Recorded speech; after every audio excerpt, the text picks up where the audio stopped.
I'm sure you just never realized the things like doorways. I noticed the doorway behind you there. That's a pretty narrow doorway for anybody. It is, and I can demonstrate. One of the things is I thought, a doorway that's 32 inches wide should accommodate anyone. But Right. as you can see, it's almost wide enough. Man. But, my chair, it kind of nicks it. It's a little tight, and then my elbow, I'm a wide guy, I realize, but one of the things is a 3-foot wide or a 36-inch opening really is necessary. Yeah.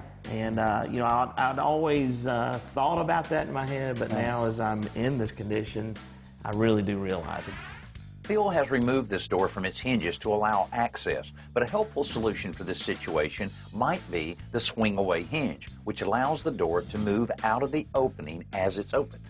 Fortunately, you had an open floor plan. I know that's a real important part of it. Big openings here. You've got like a 5-foot cased opening there going into the kitchen and everything.